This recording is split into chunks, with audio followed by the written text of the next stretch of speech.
petitions, papers, reports from committees,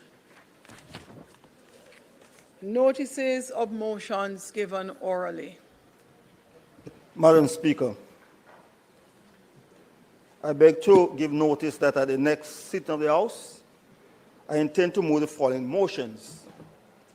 Whereas the road infrastructure in most of the housing schemes in Jamaica are in deplorable conditions, and while these roads continue to deteriorate without any maintenance by government, and where some of these housing developments are in existence in excess of 50 years, 40 to 50 years, and where successive governments at the central and the local government level have refused to assume full responsibility for these infrastructures, and where such actions by government result in severe difficulties and suffering for Jamaicans living in these housing schemes, and whereas these residents are taxpayers, most of whom are poor, less fortunate Jamaicans, be it resolved that Parliament calls on the government to immediately assume full responsibility for all road infrastructure in housing schemes throughout Jamaica and commence with the repairs and rehabilitation needed to bring all these roads to proper and usable conditions. And be it further resolved that in all future developments, a condition of the development approval is that at the time of the issuance of the first title to a homeowner, the title to all road infrastructure and common areas be transferred to the local government, Kingston St. Andrew Corporation, or any other local authority, including but not limited to the National Work Agency, in order that such entity can exercise the right of ownership, inclusive of maintenance. Whereas Section 35, subsection 3 of the Representation of People Act states that the elector shall forthwith enter the enclosed area of the polling center, so provided, and there make a mark with a black lead pencil within the space containing the name of the candidate of his choice. And whereas there are other implements other than a black lead pencil that can also affect such mark for the candidate of one's choice, and whereas there are other marks other than a cross that an elector may make in a space containing the name of the candidate of one's choice, be it resolved that this Honourable House takes the necessary action to have the appropriate amendments done to Section 35, subsection 3 of the Representation of People Act to provide that any implement that an elector finds appropriate or convenient to use to make the required mark shall be lawful. And be it further resolved that further amendments be made to the said Section 35, subsection 3 of the Representation of People Act to make any mark on a ballot by an elector in the space containing the name of the candidate of his choice or the intent of the elector can be discerned shall be valid and not limited to a cross. Be it whereas Section 41A, subsection 1 of the Representation of People Act specifies that every candidate in an election may appoint such person as he thinks fit to be outdoor agent and shall issue to any such outdoor agent appointed by him a certificate of appointment in the prescribed form, specifying the polling station in respect of which the agent is appointed. And whereas in many cases, returning officers, election day workers, and auxiliary or one-day police and members of security forces have prevented these said agents from effectively carrying out the functions for which they were appointed. And whereas the reason given is that these agents cannot be on the compound where the polling is being conducted, and in other cases that agents must be hundreds of meters away from the polling station. And whereas subsection 77(1), subsection 1 of the Representation of People Act does not apply to outdoor agents, and whereas section 41A, subsection 3 of the Representation of People Act specifies the distance of the outdoor agent to be not less than 20 yards from polling station. And whereas no agent can carry out the function for which he or she is appointed, being such distant from where the poll is being conducted, be it resolved that section 41A, subsection 1 of Representative of People Act be amended to allow the person appointed by a candidate as his agent to be within the precincts of and closer than 20 yards to the polling station, as now specified, so that agent will be able to carry out the duties for which that agent was appointed.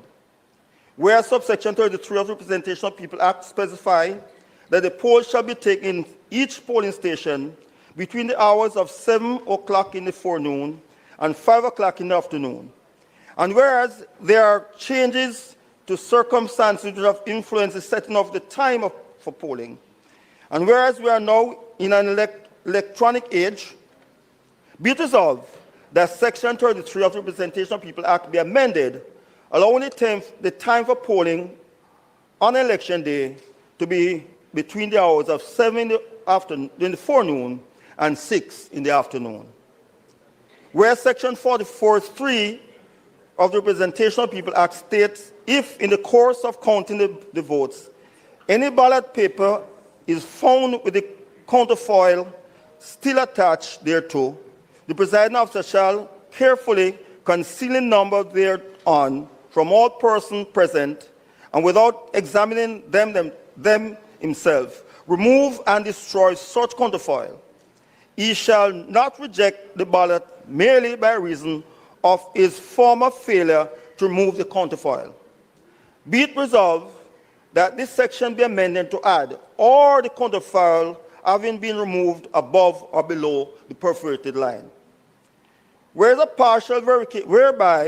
a partial verification of voters list was done more than 15 years ago, and whereas the current voters list reflects a distorted number of actual electors in Jamaica, but instead an inflated number, and whereas the number given after an election as a voter turnout do not reflect the true percentage, be it resolved that the government immediately provide the funds necessary for Electoral Office of Jamaica to embark on a total reverification of the voters in Jamaica.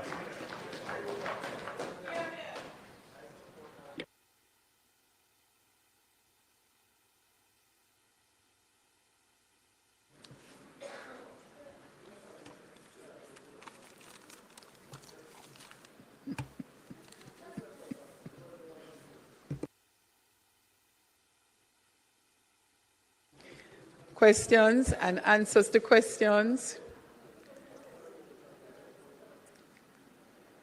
Motions that may be made at the commencement of public business requiring notice. Motions relating to the sitting of the House.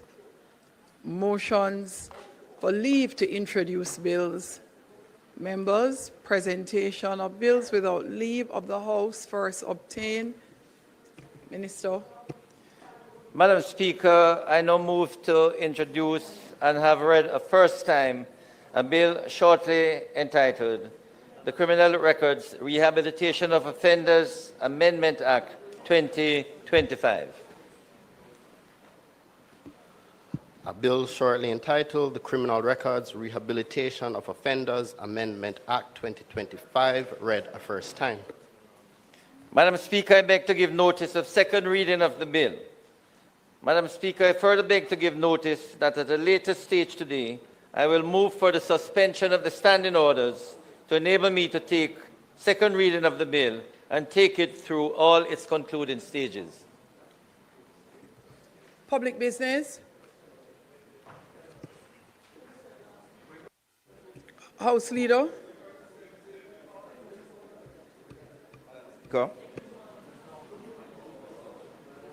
Madam Speaker, thank you very much. I am pleased to announce the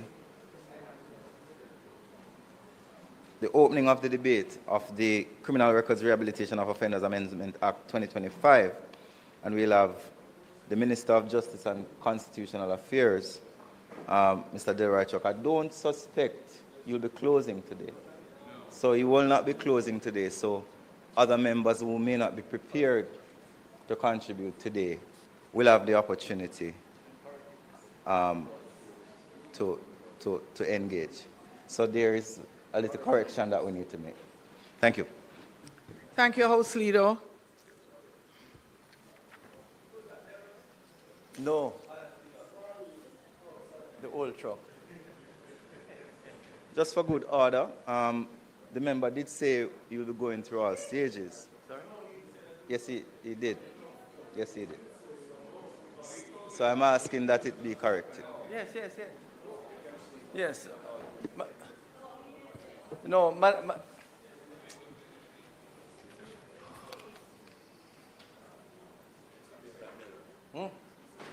sorry? The what? Right. It's a normal part of... Yes, I'm going to. Relax. Time come.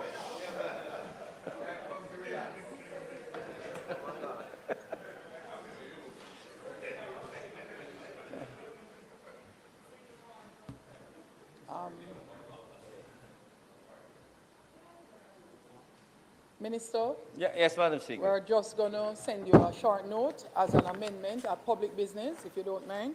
Right. I should have indicated, Madam Speaker, to the clerk who gave me this script that we are not taking it through all its concluding stages. So just for So at public Right, business, correction. as public business, Minister, you may correct at public business in reference that is correct, to Madam the Speaker. Speaker in respect of taking it through That is correct, its Madam Speaker. concluding stages. I intended to do that. All right, so go ahead, Minister. So, colleagues in the House, I rise for the consideration of the Criminal Records Rehabilitation of Offenders Amendment Bill, and to indicate... Minister, a moment, please. Please first move for the suspension of the standing orders, and at that stage, make the amendment in respect of taking it through all its concluding stages at the start of public business. Thanks. I now move for the suspension of the standing orders to enable me to take second reading of the bill and to correct at the presentation of bills earlier that I'm not taking it through all its stages today. Okay? So, Madam Speaker, I will now indicate to my colleagues in the House that I will be opening. Those members who would like to speak today can speak. But I will not close until next week either. I will give 2 weeks. But I'm hoping that members will take the opportunity to participate not only on the 21st, but also on the 28th, when I hope to close the bill. So you Thanks. have 2 additional sit-ins to be able to participate. And I strongly Thanks, urge... Minister. So- Just a statement before you continue. Members, the question is that the standing orders be suspended to enable the Minister to commence the debate with the understanding that allowance will be given for further comments and contribution. Those in favor? Those against? The ayes have it. Minister, Thank you, Madam may Speaker. start. Thank you, Madam Speaker.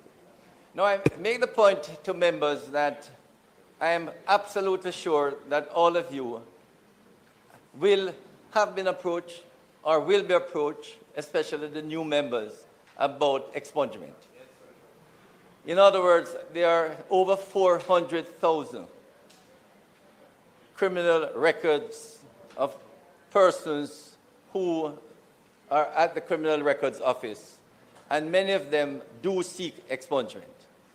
So it is important, colleagues, that you get some understanding of the limitation or the jurisdiction of expungement in Jamaica. This has started some time ago. It was revised in 2014 when the leader of the opposition, when he was Minister of Justice, introduced the third schedule into the Act. Now that third schedule has restricted the number of offenses that are expungible. You will see today we are trying to relax that a bit, and hopefully in future there could be further relaxation. But at this time, we have the present regime, and this present regime has caused a great deal of disappointment, frustration and really heartaches for a number of persons who have been convicted of crime. Many of them for the first time and only time. And they appeal, but because there's a restriction, the expungement cannot be made. So it's very important, colleagues, that you know what these restrictions are. Firstly, in the third schedule, it lists those offenses that cannot be expunged. Secondly, if the sentence, even of expungible offenses, is over 5 years, it still cannot be expunged. In other words, even if the offense is expungible, once the sentence is over 5 years, then it still cannot be expunged. Well, we are coming to that. It was, yes. So you will see today that what we're trying to do is to relax it somewhat. So for example, we are going to lift the sentence so that expungible offenses will now be eligible, notice not entitled, eligible for expungement if the sentence was less than 10 years. In other words, moving from 5, we're moving to 10. Also, we will be removing a number of offenses from the third schedule. But the most important one is that we're going to remove Section 7 of the third schedule, which deals with drug offenses. Now, this is of some importance. And the reason why it is, many, I would say tens of thousands of offenders in the 70s, 80s, 90s, and maybe even over the last 10, 20 years, were caught dealing and exporting marijuana, cocaine, and other drugs. These offenders have not caused any victims. They were caught with drugs. And many of them have had their conviction paid their fines, served their sentence. 20, 30, 40 years after, their life has been held up. They can't move on. And those offenses are just not expungible at this time. There are many cases that come to the expungement committee appealing to the minister for these offenses to be expunged. The truth of the matter is, we have refused virtually all because the third schedule restricts it. So over the last 2 years, for example, we have had over 7,000 applications for expungement, and over 1,000 have actually been refused, and most of them are for drug offenses. So you can see that people have said, well, yes, I paid my fine, I served my time, I paid my debt to society, I am straight, I have not committed any further crime. You have teachers, you have pastors, you have business people. Why can't you get an expungement?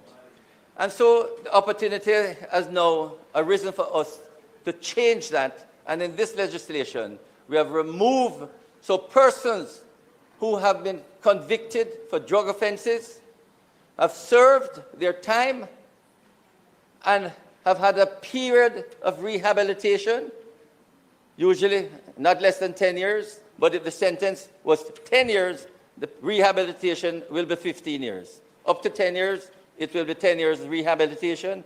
If it is 10 years, 15 years rehabilitation. This is an opportunity to give such persons a second chance. Now, you may ask, but what about other offenses?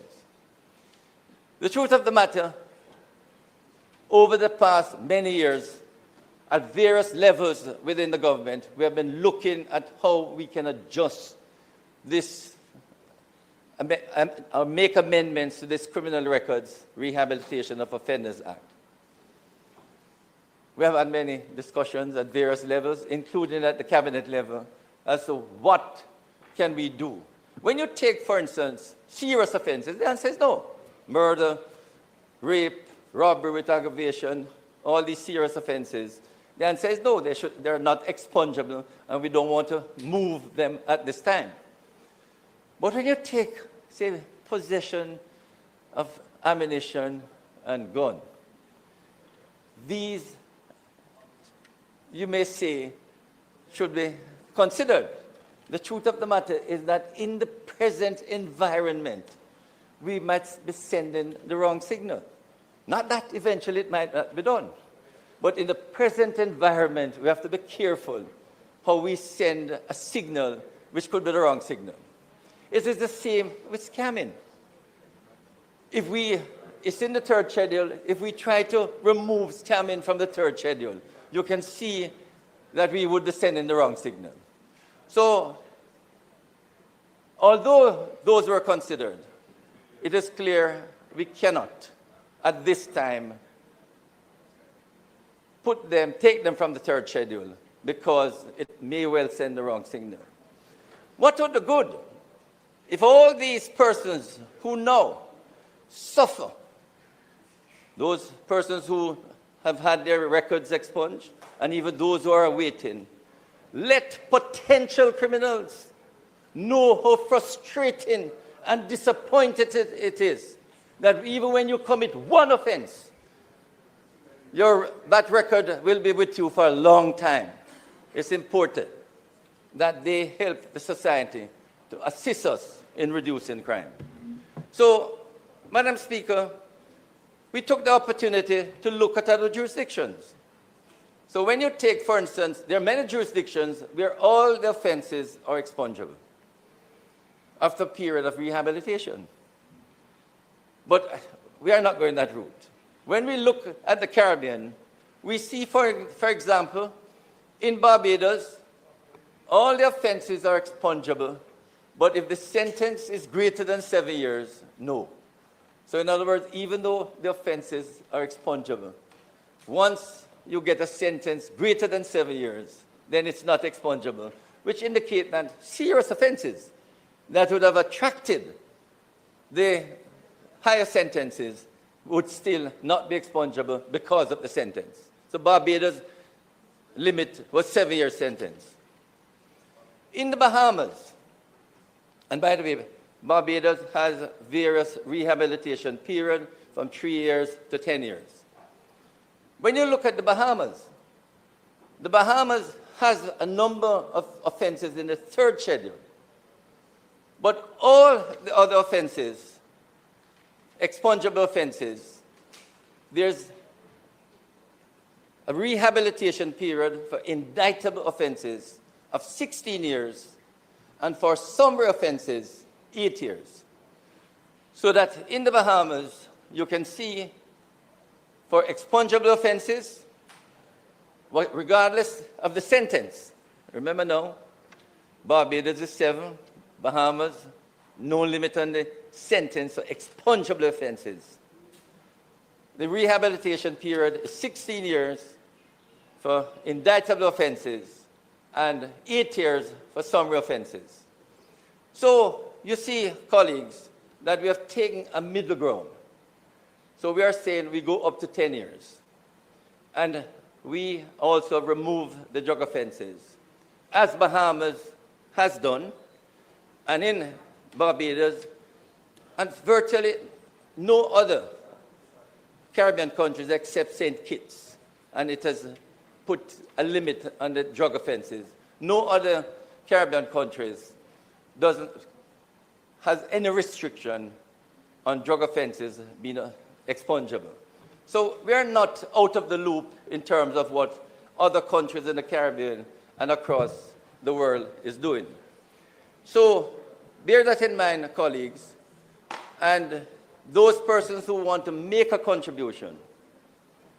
If you need further assistance in terms of material, please, I'm open to assist you in any way so that you can make a contribution to this debate in terms of how we move forward. Not only, I hope that you will support the bill in its present form, which is a midway position.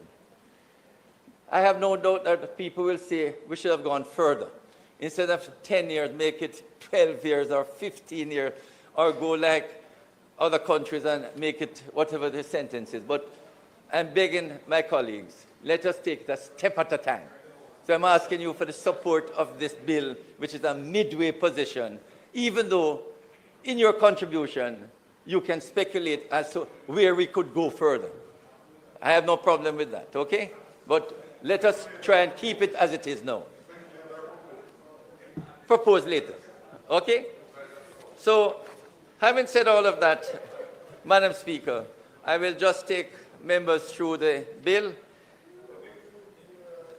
And in clause 1, provides the formal title of the Act, the Criminal Records Rehabilitation of Offenders Amendment Act 2025, and confirms that it is to be read together with the Principal Act. Clause 2 amends Section 3. This clause increases the sentence threshold for eligibility for expungement from 5 years to 10 years.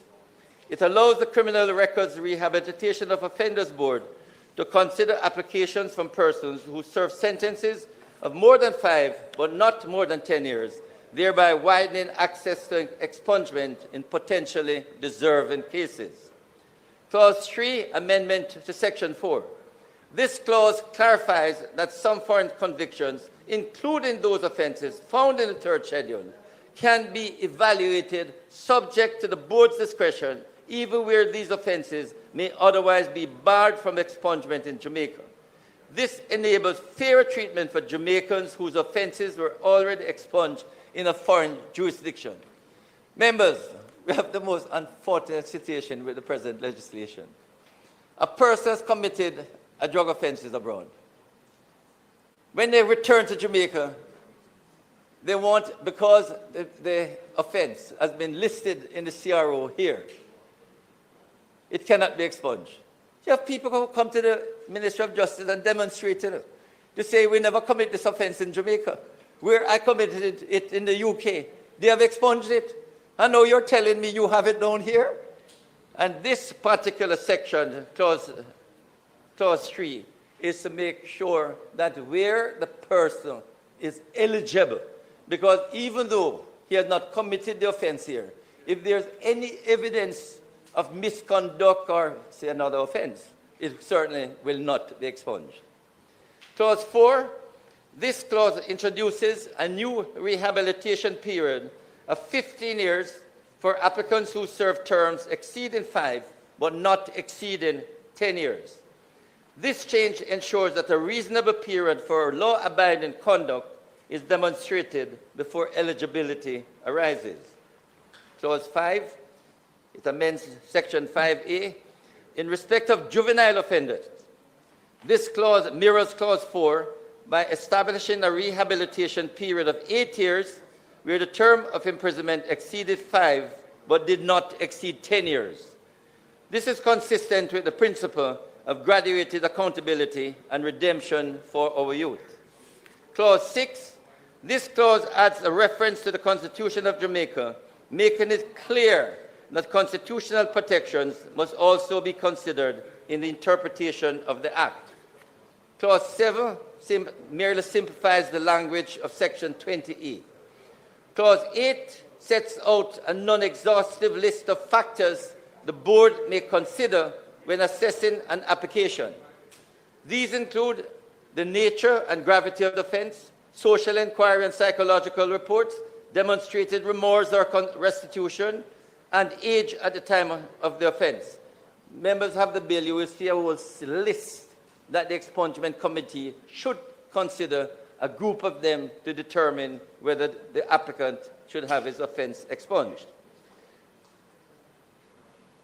The framework there ensures that the board's decisions are grounded in transparency, fairness, and evidence of rehabilitation. Clause 9 introduces automatic expungement, and I didn't mention this in my brief earlier remark, for certain old non-custodial convictions, specifically offenses with non-custodial sentences imposed and satisfied before January 1st, 2005, where the individual has not been convicted of another offense. This provision recognizes that persons with minor dated convictions should not have to bear that burden for life, as well as have to undergo the expungement process to clear their name. Colleagues, this is a very important section. It is given persons who had just one conviction, usually a minor conviction, a minor offense, for which they were sentenced to a non-custodial offense. These are for expungible offenses. They got a non-custodial sentence. All of these will be automatically expunged.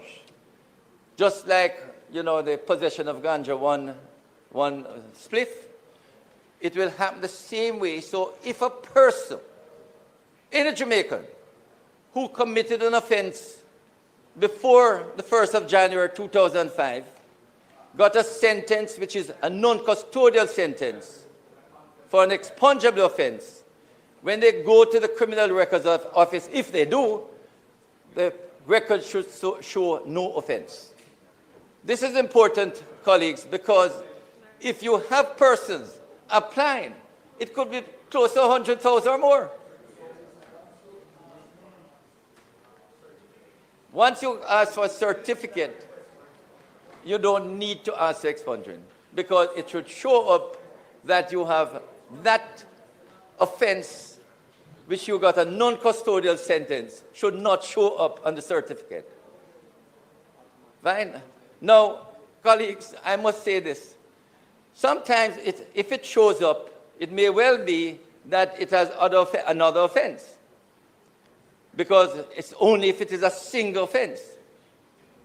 But if any Jamaican should go to the Criminal Records Office after this bill is gazetted, and all they know is that they had one offense for which they got a non-custodial sentence, if they go to the Criminal Records Office and it shows up on the certificate, they should return the certificate back to the CRO and say, no, that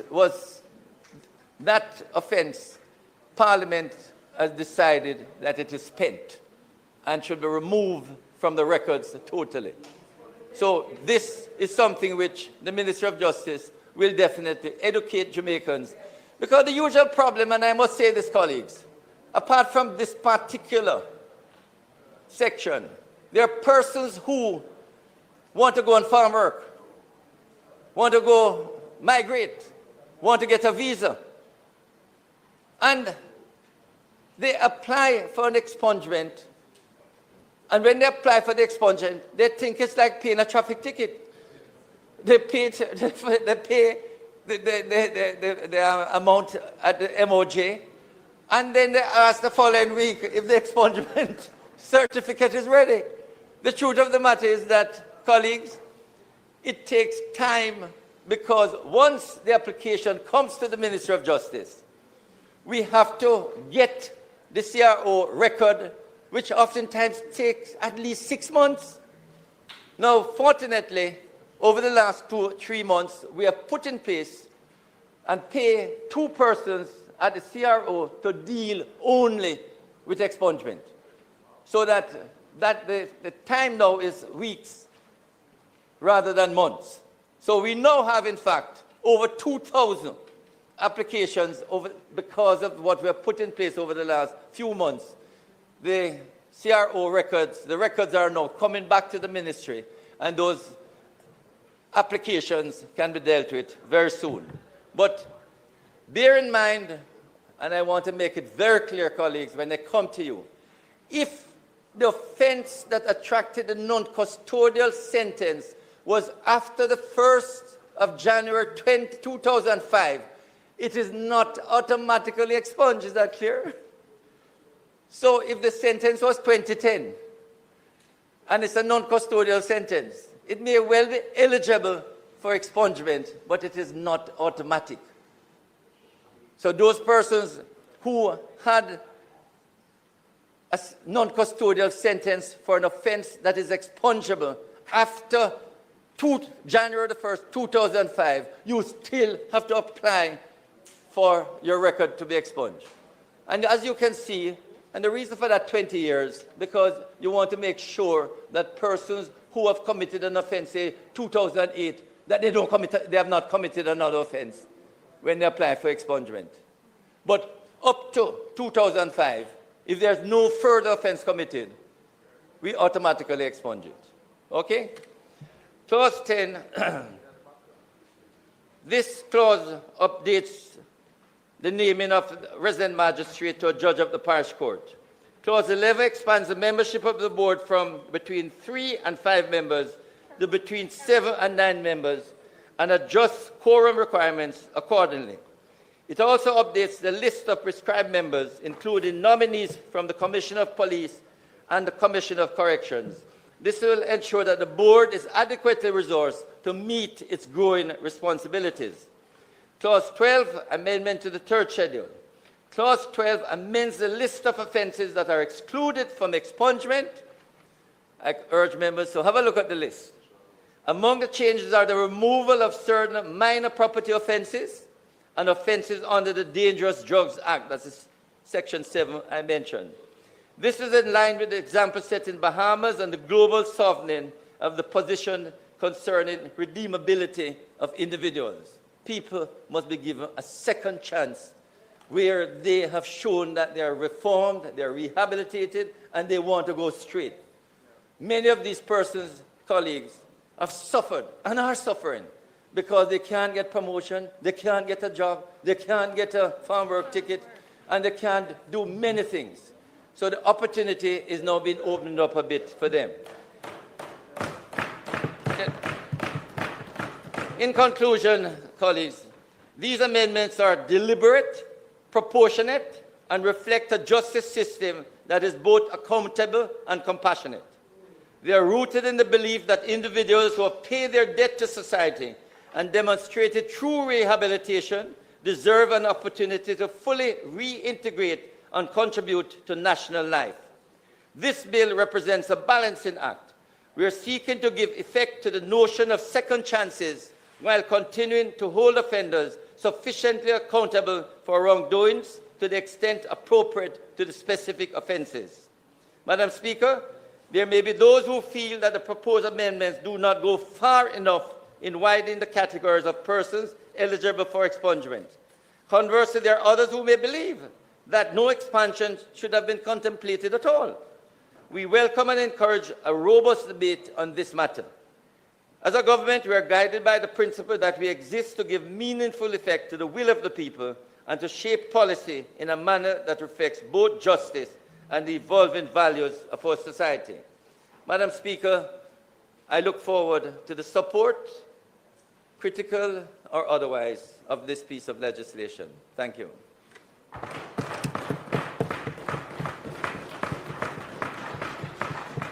Madam Speaker, I now ask for the suspension of the debate until next week. Okay, noted, Minister. Yes, I was just going to issue a reminder to individuals that if you choose to participate today and you're not quite ready, you would not be allowed as a member to participate again. So you only get one shot. And therefore, yes, I would recommend that the person who responds appreciate that that's your only time contributing.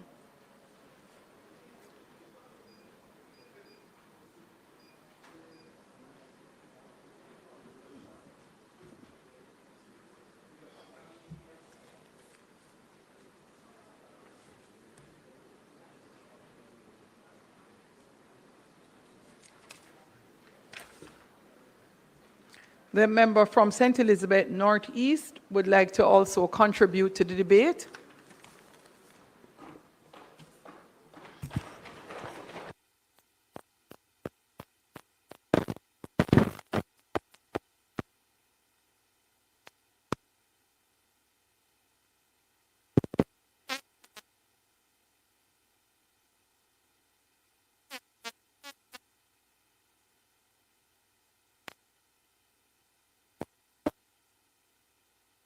Try the mic on the other side.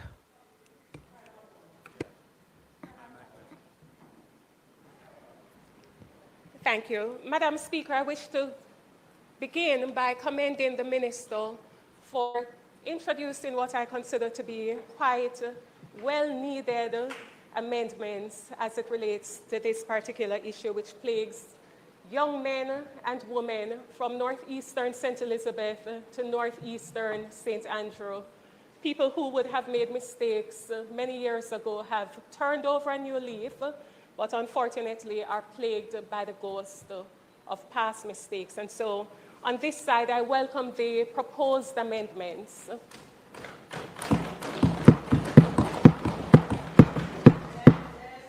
I must confess, however, Madam Speaker, notwithstanding the caution from the Minister, that we really ought properly to try and adopt as best as possible a middle ground.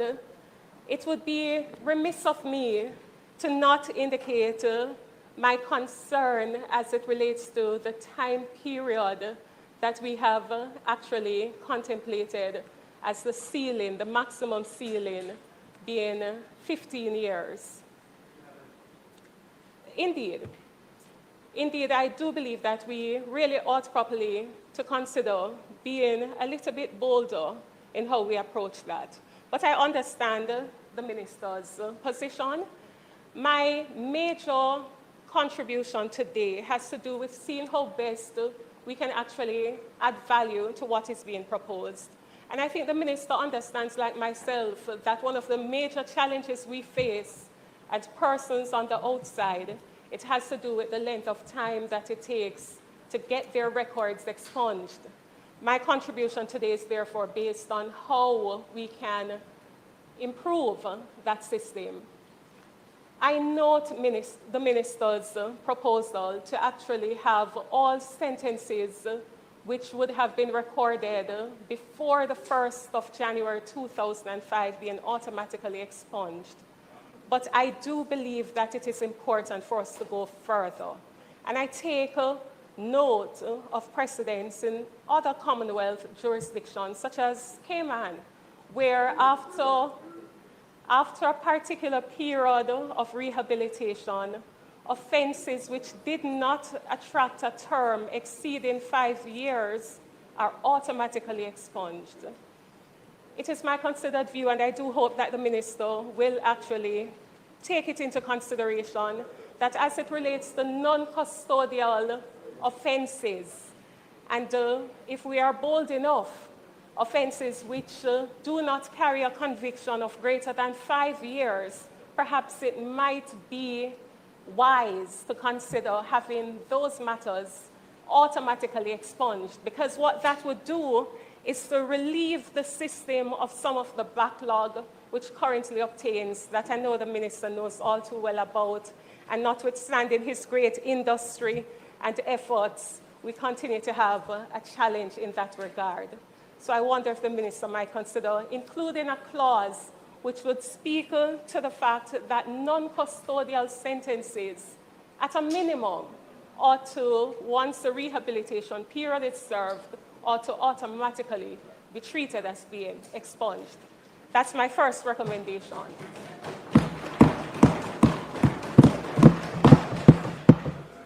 My second recommendation to the Minister has to do, again, with seeing how best we can actually cure the backlog and ensure that persons are no longer waiting 2, 3, 4 years, and in some cases even 5 years to get their records expunged.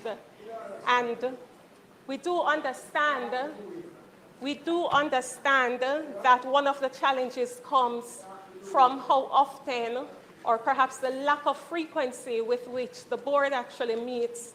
And I do commend the Minister for understanding this challenge. I do note that we will be increasing the membership, but I wonder if perhaps we could go further, Minister, to actually allow, as in the case of other jurisdictions, for meetings of the boards to take place not just in person, but perhaps we could include a clause which specifically states that the board may have meetings via remote hearing, for example, via teleconference or Zoom or other such manner, and that certainly would allow the board to meet perhaps on a more frequent basis.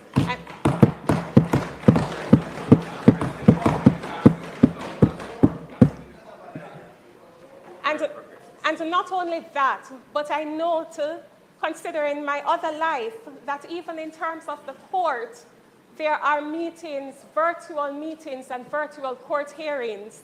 And so I wonder if perhaps the minister might consider including a clause in this particular bill that would provide for the board to hear matters in that manner.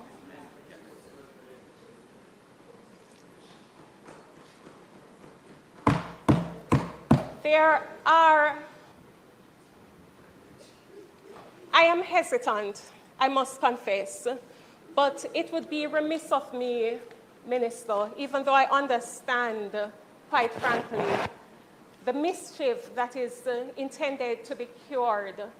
But I must confess there is a sense of discomfort on my end as it relates to the proposed amendment that is contained in Clause 3, which would essentially allow persons who are convicted of offenses in other jurisdictions to have their records expunged, but individuals who are convicted here of the very same offenses cannot have their records expunged. I must confess that it does not sit very well with me, even though I understand, Minister, the mischief that you do hope to cure.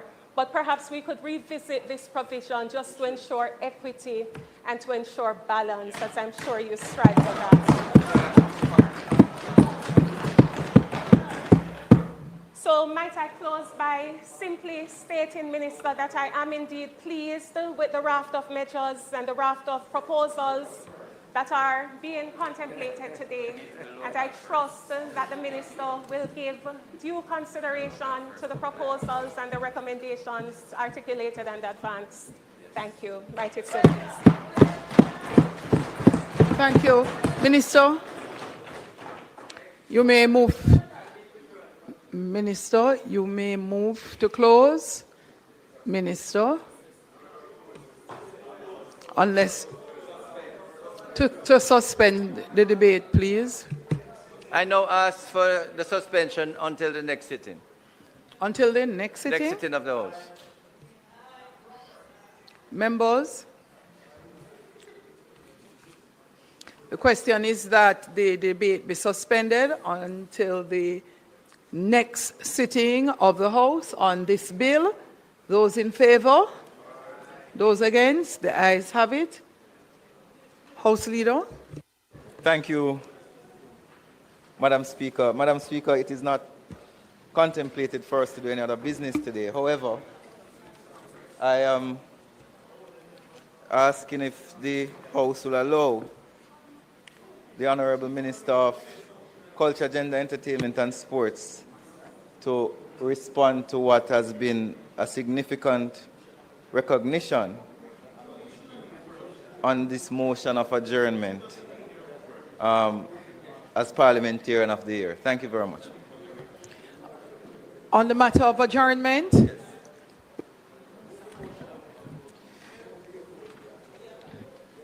Let me try that again.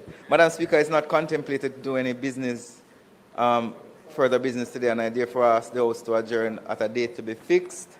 However, before we take the vote, we wish to have Minister Grange address the House.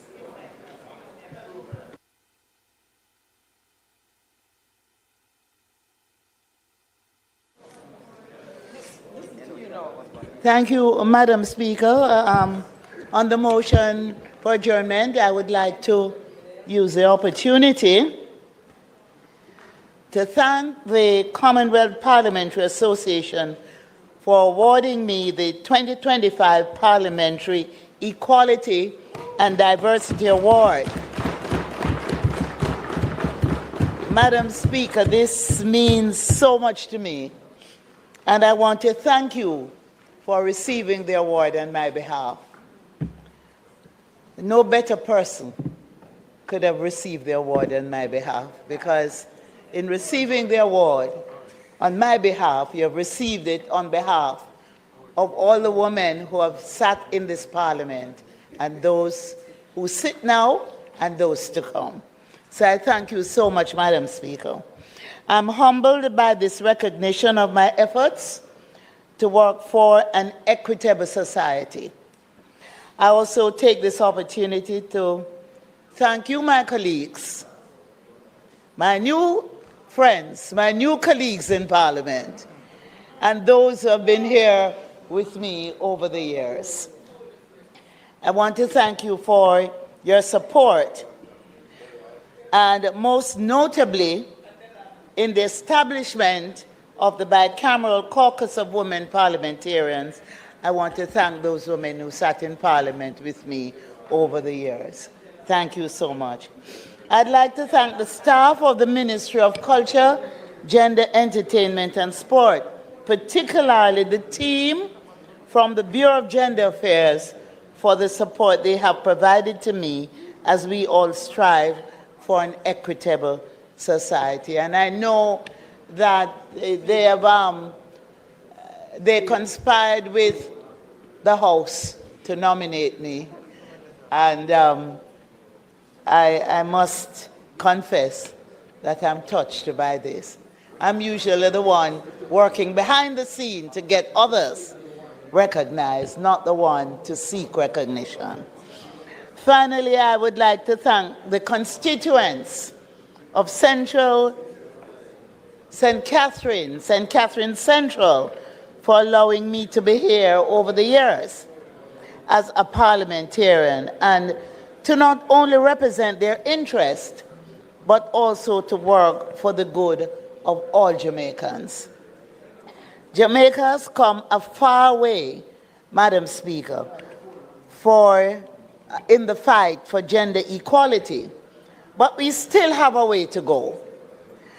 So let us continue to strive for a Jamaican society that protects and empowers all its citizens, men, women, or boys, and or girls. I want to end with this quote, which was used in the release that was sent out by Parliament, a quote that I am proud to have made. Says, an equitable society can only exist when its members are afforded the opportunity to maximize their potential without fear or restrictions.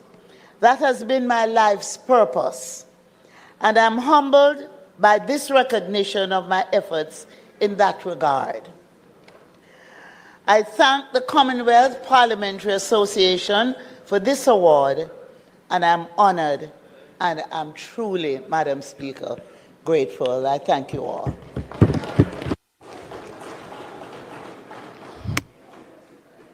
No.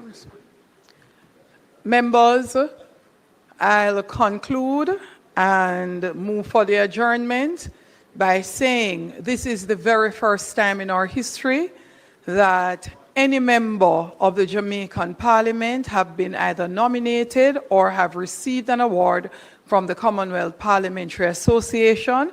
And so for us, this is a very big recognition. Let us continue to strive for excellence in our participation in the Commonwealth.